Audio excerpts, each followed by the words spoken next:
Então, pessoal, hoje chegamos no capítulo 3 de Jonas e hoje a gente vai ver uma, a- um exemplo negativo de um profeta.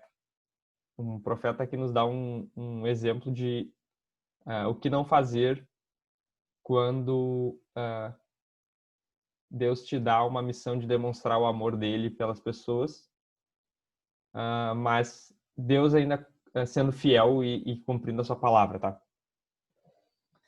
Vamos lá, então?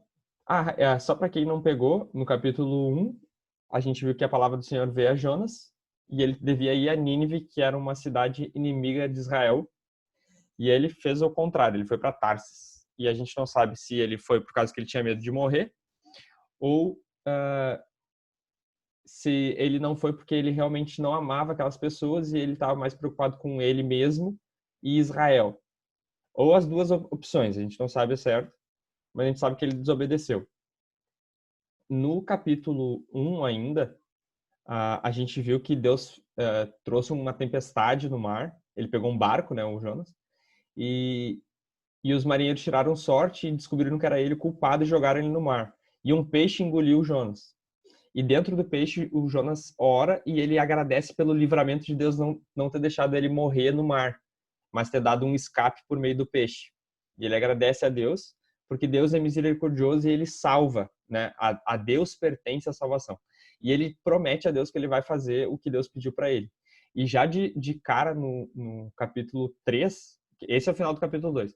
No começo do capítulo 3 já diz assim: a palavra do Senhor veio a Jonas pela segunda vez, dizendo: levante-se, vá à grande cidade de Nínive e pregue contra ela a mensagem que eu lhe darei. Então, o começo do 3 é o mesmo do 1.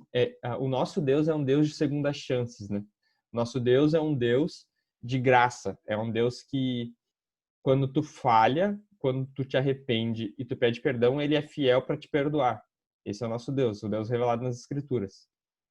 Só que esse Deus que serve para te perdoar também serve para perdoar os outros.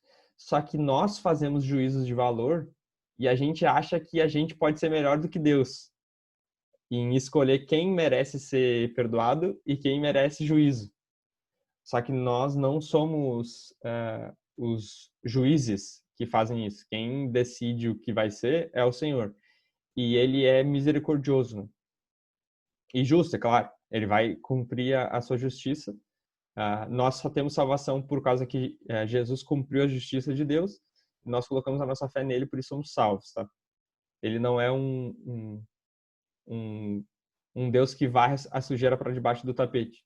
Ele é um Deus bom, justo, misericordioso, santo. Ele não abre mão desses atributos, tá? Então levante-se, vá à grande cidade de Nínive e pregue contra ela a mensagem que lhe darei. Beleza. Então Jonas se levantou, finalmente, né? Jonas se levantou. Na outra passagem lá era: se levantou, opa, vai a Nínive. E foi para Tarsis. Agora ele se levantou e foi a Nínive, graças a Deus.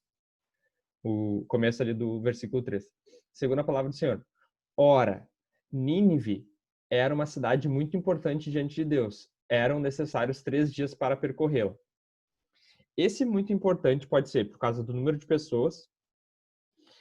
A Nínive, a gente já falou isso na introdução, a gente não sabe se ela era a capital. Provavelmente não.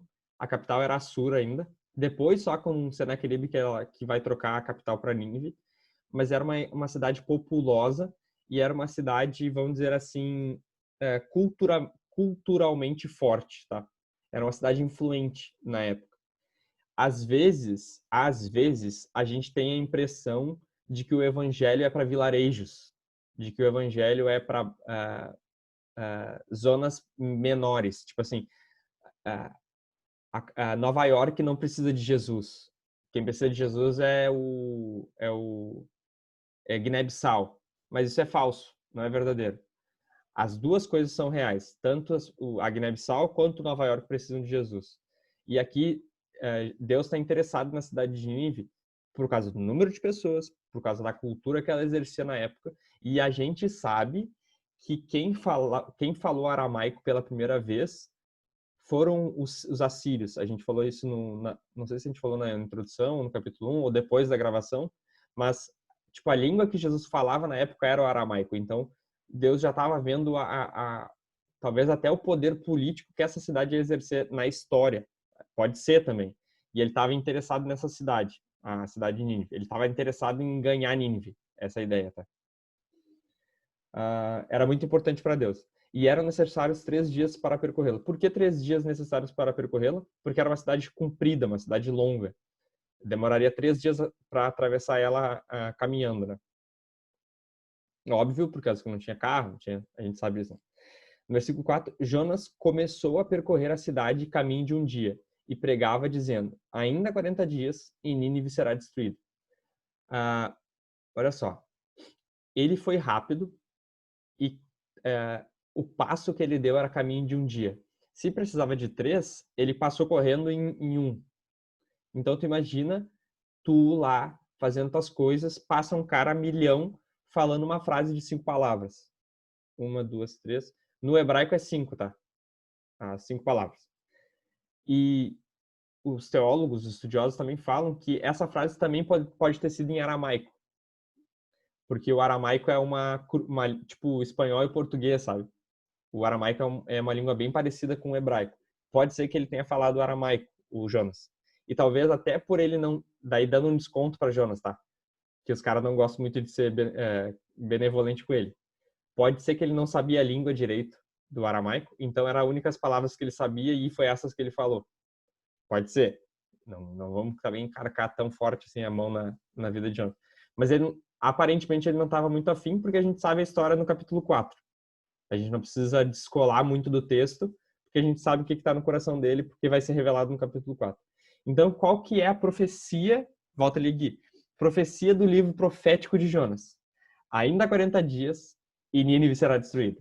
É essa frase. A gente está acostumado com várias profecias, livros longos dos profetas, cheio de profecia, cheio de profecia. Essa é a profecia do livro de Jonas. Ainda há 40 dias e Nínive será destruída. Aquela palavra destruída, alguns estudiosos também dizem que pode ser transformada. A gente falou isso também. De um prisma, nós fomos destruídos. Nós fomos mortos para que a gente nascesse novamente. Então, Jonas estava falando a palavra que Deus deu para ele.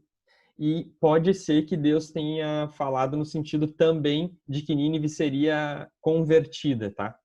Pode ser. Então, vamos ficar com isso em mente. Pode avançar? Os Nínive... Olha só, interessante isso. Aquela foi a pregação. A primeira próxima frase, os ninivitas creram em Deus. Eu acredito que essa reação imediata do povo irritou Jonas. Por quê?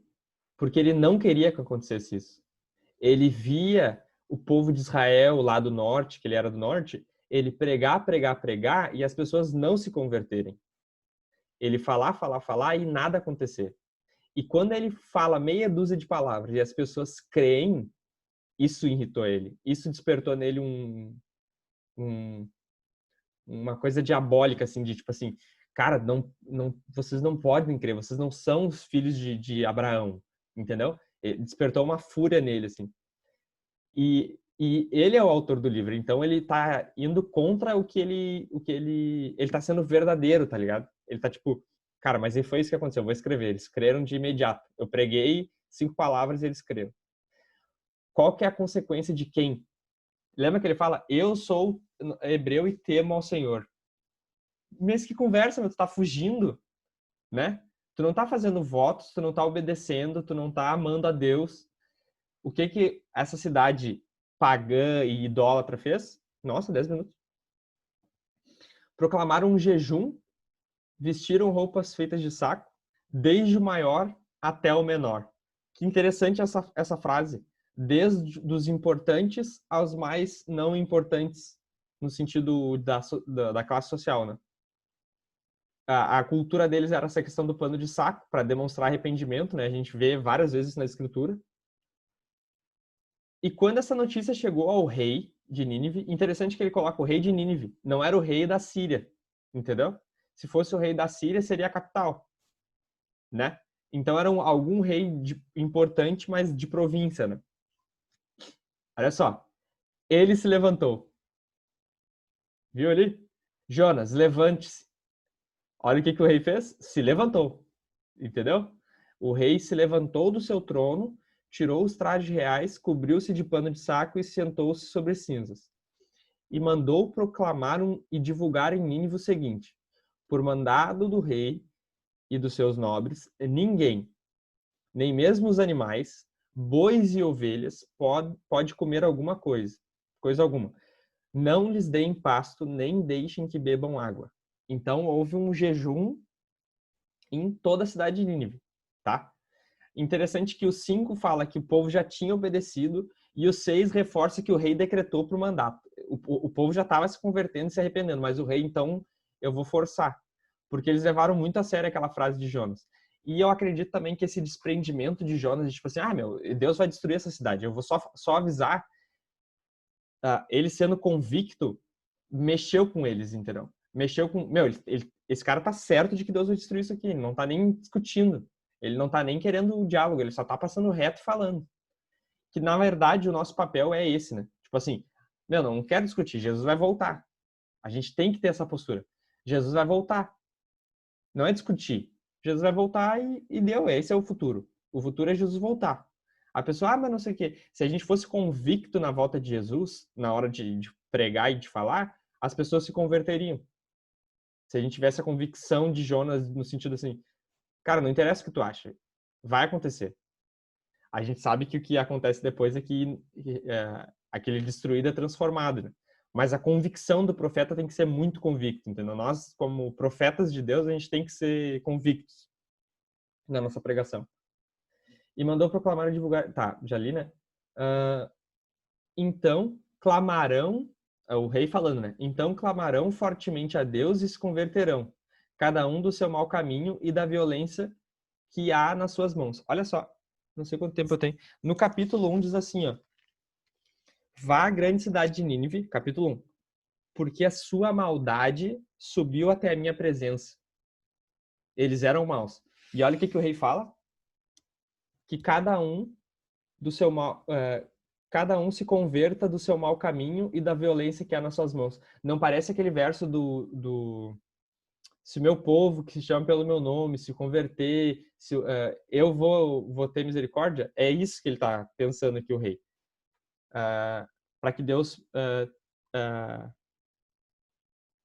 para que Deus tenha misericórdia. Pode passar, Gui. É isso, volta um pouquinho. Tá? Pode ir para frente. Quem sabe, o rei, né? Quem sabe, talvez Deus se volte e mude de ideia. E então se afaste do furor da sua ira, para que não pereçamos. Então, o Jonas conseguiu transmitir a ira de Deus e a vontade de Deus de destruir a cidade por causa da maldade da cidade. Ele conseguiu passar essa ideia, tá? Porque realmente ele tá virado. Só que qual que é a postura, a nossa postura, como a gente leu ali com as palavras de Jesus. Jesus estava irado? Com certeza estava irado, falando com os fariseus. Mas era uma ira que não tinha prazer na morte daqueles caras. Porque depois vem um lamento. Jerusalém, Jerusalém, que mata os profetas. Quantas vezes eu quis juntar vocês, como galinha ajunta seus pintinhos, Nós que conhecemos o Senhor, a gente sabe que Ele é compassivo e misericordioso. Quando Ele se ira, é porque o outro lado está errado. Quando Ele vai para destruir, é porque o outro lado está em falta. Então nós temos que ter o quê? Compaixão e dizer, Deus, como Moisés fazia várias vezes pelo povo. Deus, por favor, Deus, não tem misericórdia, não faz isso. E se colocar entre as pessoas que morrem por causa do pecado e o Deus que é furioso com o pecado. Nós temos que ser intermediário no sentido de dizer, interceder, né? Não, Deus não faz isso. Eu vejo muito assim, ó, pessoas que conhecem de Bíblia, como Jonas, conhecem a ira de Deus com relação ao pecado, mas quando eles vão falar da ira de Deus com relação ao pecado, eles não lamentam, eles comemoram. Mas isso não é bíblico. O que é bíblico é lamentar, o que é bíblico é chorar quando acontece uma coisa dessa. É dizer, Deus, tem misericórdia, mas lá tem 120 mil pessoas. Se tiver um, lembra? Quem conhece a Bíblia sabe do que eu tô falando. Se tiver um lá que seja justo, tu não faria? A gente tem que ter essa postura e não a postura de fariseu de eu quero que seja crucificado mesmo. Eu quero que tenha desgraça, eu quero que seja como Sodoma e Gomorra, eu quero que caia fogo do céu. Não, meu, a nossa postura não é essa, entendeu? E a questão ali de Deus mudar de ideia, a, os teólogos vão dizer assim, que na verdade não é que Deus muda de ideia. O que está sendo escrito é que estão usando exemplos humanos na escritura para expressar Deus, que Deus não é humano. Mas no final, assim, no frigir dos ovos, se a gente se desconectar de tudo que já escreveram, Deus é um Deus que ele dá a palavra. Se tu cumprir, ele cumpre a parte dele. Se tu não cumprir, ele cumpre a parte dele. Entendeu? Eu vejo assim, ó, como que o Billy Graham fazia? O Billy Graham, o maior pregador da nossa era. Ele já começava dizendo assim, ó, hoje eu mudo a tua vida.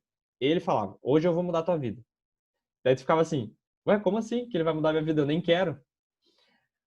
Porque ele falava assim, ó, se tu crê em Deus, eu mudei tua vida, porque eu preguei e tu te converteu. Se tu não crê em Deus, tu vai ser indesculpável, porque eu preguei para ti. Eu vou estar mudando a tua vida dos dois jeitos, tu crendo ou não, porque eu estou fazendo a minha parte certinha de anunciar o Senhor Jesus da maneira correta. Ele já começava assim. Tu imagina uma pessoa que está na plateia ouvir a primeira frase do sermão, uma frase dessa, entendeu? Tipo, já entendi, entendeu? Eu entendi como Deus age. E a última frase do último versículo do capítulo 3. Deus viu o que fizeram, como se converteram do seu mau caminho. E Deus mudou de ideia. Que é o que a gente falou a recém. Quanto ao mal que tinha dito que lhes faria e não fez. Então Deus tinha a postura de destruir a cidade de Sodoma e Gomorra, de Nínive, como aconteceu na cidade de Sodoma e Gomorra, mas por causa da postura do povo, ele voltou atrás, o nosso Deus. Assim como ele deu uma segunda chance para Jonas, assim como ele dá uma segunda chance para nós. O nosso Deus, ele não é rápido em destruir, rápido em se irar. Nosso Deus é um Deus calmo e que se tarda para irar. É um Deus bom, é o resumo de um Deus bom. Como que Jesus fazia? Ele tinha paciência. A gente sempre tem que lembrar de Jesus. Jesus era paciente, ele era bondoso, ele era manso, ele era humilde. Quando ele se irava, era porque já tinha dado o que tinha que dar, entendeu? Não tem mais o que fazer. Então, o todo, assim, do que a gente já viu por enquanto, a gente tem que lembrar dos fins dos tempos, porque esse texto é citado por Jesus na perspectiva dos fins dos tempos, de que haverá dia de fúria, haverá dia de destruição, e o nosso Deus vai voltar. É uma coisa que a gente tem que lembrar. A gente tem que lembrar que nós não comemoramos a destruição, nós não comemoramos a morte das pessoas, nós somos chamados a chorar e a fazer lamento e a vestir. Por que o Jonas não vestiu pano de saco e de cinza? Por que o Jonas não teve atitude de intercessão? Porque ele não amava aquelas pessoas. Entendeu? Se ele amasse aquelas pessoas, ele ia se colocar no lugar delas e ia colocar pano de saco e cinza na cabeça.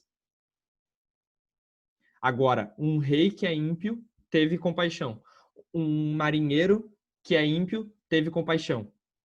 E o profeta não. Então, nós temos que nos colocar